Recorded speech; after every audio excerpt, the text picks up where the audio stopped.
Lucky के रास्ते से हट चुका था और लकी सीधा विराज के बंगले के अंदर आ गया। लेकिन जैसे ही वो अंदर घुसा तो उसके सामने ख्वाजा आकर खड़ा हो गया। रीना और बाकी लड़कियों ने ख्वाजा को हराया तो इतने में बाकी और भी मार्शल आर्टिस्ट उसके रास्ते में आकर खड़े हो गए। उनमें से अजय और अक्षय ने लकी के ऊपर हमला भी कर दिया। लकी ने अजय की कलाई तोड़ दी थी और ये सब देखकर अक्षय को काफी गुस्सा आ गया। उसने लकी के सीने में से मांस निकालने के लिए उसके ऊपर जोरदार हमला किया। लेकिन जैसे ही उसका हाथ लकी के सीने पर लगा तो लकी भी अपनी जगह से हल्का सा हिल गया। उसका हाथ लकी के सीने को छूते छूते रह गया। इसके बाद लकी ने उसके पेट में एक मुक्का मारा तो वो बहुत दूर जाकर गिरा। लकी के दिमाग में अभी इन्हें हराने की बात जरा भी नहीं चल रही थी। वो तो बस अपने मन में वक्त गिन रहा था। उसे आभास था कि अभी इस सब में उसके 5-6 मिनट लग चुके थे और अगले 10 मिनट में वो हो जाने वाला था जो वो होने देना नहीं चाहता था। लकी का ऐसे में किसी से भी बहस करने का मन नहीं था और वो सीधा बंगले के अंदर जाने लगा। रुक जाओ! जैसे ही लकी अंदर की ओर जाने को था तो फर्श पर गिरे हुए अजय ने उसकी तरफ देखा और उसके पैर पकड़ लिए। इसके बाद में अजय ने अक्षय की तरफ देखा और चिल्लाते हुए बोला, अक्षय, इससे पहले कि अंदर जा पाए मार दे इसे। हाँ, आप इसको पकड़ के रखो, मैं अभी इसे खत्म कर देता हूं। अक्षय ने जोर से चिल्लाते हुए कहा और फिर से लकी की दिशा में दौड़ पड़ा। उसने सीधा लकी के सीने पर अपना मुक्का दे मारा। लेकिन अचानक से उसे जो महसूस हुआ उसकी उसने कभी कल्पना भी नहीं की थी। उसे लग रहा था कि वो अपने ही मुक्के से लकी का सिर फोड़ देने वाला था, लेकिन उल्टा उसकी ही उंगलियां टूट गई। अक्षय का मारे दर्द के बुरा हाल हो गया। वो सीधा नीचे जमीन पर जा गिरा। वो भी अपने भाई की तरह ही जोर जोर से चिल्लाए जा रहा था। लकी के अंदर सच में बहुत ताकत थी और ऐसे में अजय और अक्षय जैसे लोग भी उसका कुछ नहीं बिगाड़ सकते थे। जैसे ही अजय ने देखा कि लकी ने बिना वार किए ही अक्षय को नीचे गिरा दिया था तो उसने भी लकी के पैरों को छोड़ दिया। जो उसने देखा उस पर उसे विश्वास नहीं हो रहा था। उसने तुरंत अपनी आंखों से लकी की तरफ देखा और उसके माथे पर पसीने की बूंदें साफ तौर पर नजर आने लगी थी। उसे समझ नहीं आ रहा था कि उसे लकी से लड़ना छोड़ देना चाहिए या फिर अपनी मौत हो जाने तक लकी से लड़ना चाहिए। लकी भी अब उन दोनों के ऊपर थोड़ा सा ध्यान दे रहा था। वो देख रहा था कि ये दोनों अपने आप में किसी विलन से कम नहीं लग रहे थे। इसलिए अगर उसने उन्हें सबक नहीं सिखाया तो हो सकता था कि वो लोग रीना और बाकी लड़कियों पर हमला कर सकते थे। इसलिए लकी उनकी तरफ आगे बढ़ने लगा। आ आ अजय को इतना ज्यादा डर लग रहा था कि वो वहां से भाग जाना चाहता था, लेकिन जैसे ही वो भागने के लिए अपनी जगह से खड़ा हुआ और 2 कदम पीछे चला ही था कि इतने में पीछे से किसी ने उसकी कॉलर पकड़ ली और वो बड़ा सा हाथ उसके सामने आ गया। अजय को उस हाथ ने अपनी तरफ खींच लिया और वो सीधा नीचे जमीन पर जा गिरा। तुम क्या करना चाहते हो? जैसे ही अजय नीचे जमीन पर गिरा तो वो लकी के चेहरे को देख रहा था। उसकी आंखों में उभरे लाल रंग को देखकर अजय के सीने में रखा उसका दिल मानो सीने से बाहर आने को हो गया। लकी ने नीचे उससे नजर मिलाते हुए उसकी ओर देखा और फिर हंसते हुए बोला, तुम दोनों को मेरी जान लेनी है ना? चलो मैं तुम्हारे ऊपर ना ये एहसान कर देता हूं। पर देखो उधर, देखो तुम्हारे भाई का कैसे हाथ टूट गया है। ऐसे में अगर तुम्हारा हाथ ठीक रह जाएगा तो भाई को बुरा लगेगा ना? हाँ? अजय ये सुनते ही इतना ज्यादा डर गया कि वो लकी के पैरों में भी गिर जाने को राजी हो गया। वो उससे दया की भीख मांग रहा था और कह रहा था, भाई मुझे माफ कर दो मुझे भाई, प्लीज हमें छोटा भाई मानकर ही सही, लेकिन माफ कर दो, हमसे गलती हो गई भाई। हम आपको अब आगे से जिंदगी में कभी रोकने की कोशिश नहीं करेंगे भाई। आप अंदर जा सकते हो आप अंदर। लकी ने उसे देखा और एक गहरी सांस ली। उसके बाद उसने उसकी कॉलर से उसे पकड़ा और फिर से धक्का देकर नीचे गिरा दिया। जैसे ही अजय का शरीर फिर से नीचे गिरा तो उसे लगा कि उसकी रीढ़ की हड्डी टूट गई। इसके बाद लकी ने उसका हाथ अपने हाथों में लिया और फिर उसकी हथेली पर अपनी हथेली से वार कर दिया। उसके अंदर से कुछ चटकने की आवाज आई। लकी ने उसका पूरा हाथ ही मरोड़ दिया था और देखते ही देखते वो किसी जानवर की तरह फर्श पर इधर से उधर लौट रहा था। वो बस जोर जोर से चिल्लाए जा रहा था। बाकी सब लोग जो वहां खड़े थे और इन सब चीजों को देख रहे थे, जैसे ही उन्होंने अजय की इस तरह की हालत देखी तो उनकी रीढ़ की हड्डी में करंट दौड़ पड़ा। उनमें से किसी की भी सांस तक लेने की हिम्मत नहीं हो पा रही थी। वहां पर जो लड़कियां खड़ी थी वो तो लकी का ही रूप देखकर पहले ही वहां से भाग गई थी।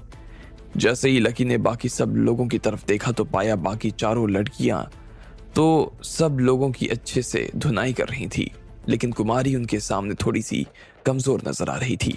अब लकी का टाइम जा रहा था, इसलिए उसने चिल्लाते हुए कहा, रीना, कुमारी की मदद करो, उसे किसी भी तरह की चोट नहीं आनी चाहिए। अब भले ही रीना भी लड़ाई करने में लगी थी, लेकिन फिर भी उसने लकी की तरफ देखते हुए कहा, हाँ लक्ष्मण जी, आप चिंता मत कीजिए, हम यहाँ पर सब संभाल लेंगी और कुमारी को भी कुछ नहीं होने देंगे।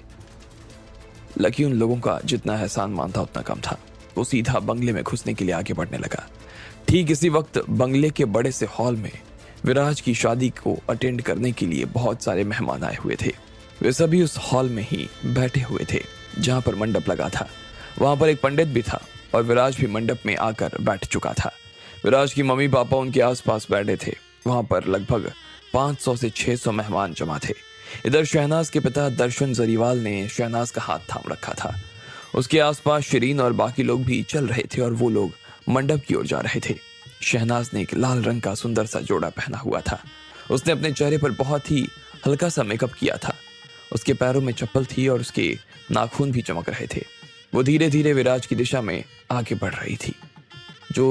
जिन लोगों के बीच में गुजरते हुए वो आगे बढ़ रही थी, उन्हें शहनाज को देखकर जलन हो रही थी। हर कोई उसे अपना बनाना चाहता था, लेकिन इस वक्त वो विराज के साथ जा रही थी। विराज ने देखा कि शहनाज उसकी तरफ चली आ रही थी और वो भी अपनी जगह पर से खड़ा हो गया। उसने अपना हाथ आगे बढ़ाया और दर्शन के साथ शहनाज का हाथ अपने हाथों में ले लिया। शहनाज की हथेली में जब विराज की हथेली को छुआ तो उसके चेहरे पर मुस्कान आ गई। विराज भी उसे देखकर मुस्कुरा रहा था। शहनाज ने अपनी चप्पल खोली और वो विराज के साथ पंडित के सामने देखते हुए मंडप पे बैठ गई। इधर पंडित ने देखा कि मुहूर्त का समय हो गया था, 12 बज चुके थे और उसने मुस्कुराते हुए कहा, सभी जजमानों को यहाँ पर कुंवर विराज प्रताप और सौभाग्यवती शहनाज के विवाह के उपलक्ष्य में यहाँ पधारे हैं, उन्हें मैं ये सूचित करना चाहता हूँ कि विवाह का मुहूर्त अब आ चुका है। हमें वर और वधू के फेरों की तैयारी करनी शुरू करनी चाहिए। इसके बाद पंडित ने अपनी तैयारी करनी शुरू कर दी।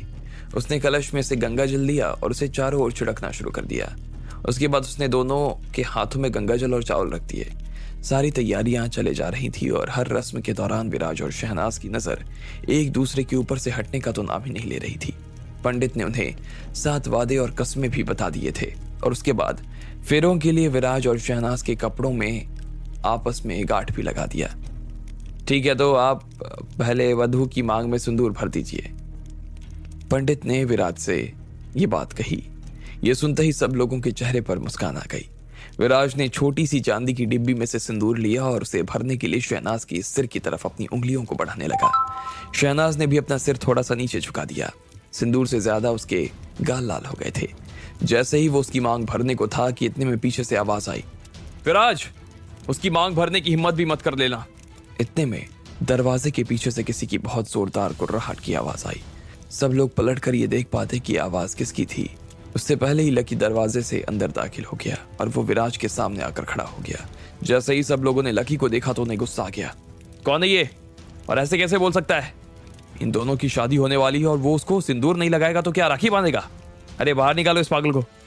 वहां पर जो भी आदमी खड़े थे वो सभी उन 20 परिवारों में से थे जो जयपुर के सबसे अमीर घराने से थे।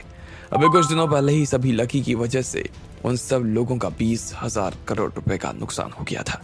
ऐसे में जब उन लोगों ने लकी को अपने सामने देखा तो वो बाकी मेहमानों से भी और ज्यादा उत्साहित हो गए थे। अच्छा, तो तुम भी यहाँ आ गए। वापस जाना चाहते हो तो चुपचाप निकल जाओ, वरना हम तुम्हें ना जाने नहीं देंगे। तुम्हारी हिम्मत कैसे हुई विराज बना से इस तरह से बात करने की? मरना है क्या बना के तलवार से? हाँ हाँ, शहनाज उनकी बीवी होने वाली है। वो उन्हें मंगलसूत्र पहनाए, सिंदूर लगाएं, उससे तुम्हें क्या? सब लोगों ने लकी को दुत्कारना शुरू कर दिया। विराज का हाथ जो कि शहनाज की मांग भरने वाला था वो भी अचानक से बीच में रुक गया। वो लकी को इस हाल में देखकर खुद भी बहुत हैरान था। अजय और ख्वाजा जैसे लोगों को उसने दरवाजे पर खड़ा किया हुआ था, तो फिर लकी जैसा आदमी अंदर कैसे आ गया? अब्बास और श्रेया भी आज विराज की शादी देखने के लिए आए हुए थे। अब्बास लकी पर हंस रहा था और बोला, आज विराज भाई और शहनाज जी की शादी है। मुझे तो लगता है कि लकी इस बात के लिए तुम्हें विराज को बधाई देना चाहिए। वैसे भी तुम यहाँ पर आए हो तो अब यहाँ के मेहमान हो गए।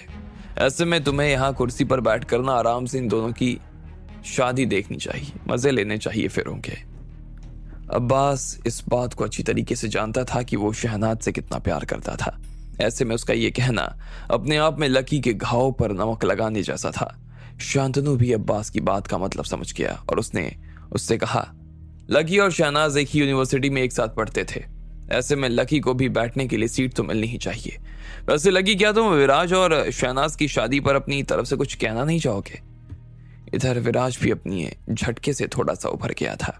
उसने गहरी सांस ली और अपने आप को शांत कर लिया। फिर उसने ठंडी नजरों से लकी की ओर देखा और कहा, लकी, आज हम दोनों की शादी है, मुहूर्त निकला जा रहा है, तुम ऐसे बीच में हमारी शादी में खलल बन रहे हो, शर्म नहीं आती तुम्हें? आज जो तुमने ये मेरे बीच में आकर किया है ना, इसका हिसाब तो मैं तुमसे बाद में चुकता करूंगा। अब चुपचाप बैठ जाओ, वरना मैं उठा कर ना तुम्हें यहाँ से बाहर फेंकवा दूंगा। जिंदा रहना चाहते हो तो चुपचाप निकल जाओ यहाँ से। जैसे ही विराज ने इतना कहा कि उसकी आंखों से चमक आने लगी। उसने योगीराज को भी अपने साथ रखा था।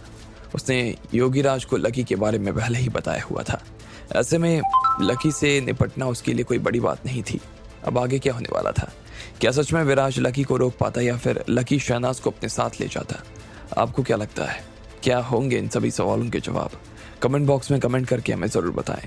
और सभी सवालों के जवाब को जानने के लिए सुनते रहिए इंस्टा मिलियनेयर सिर्फ पॉकेट एफएम पर।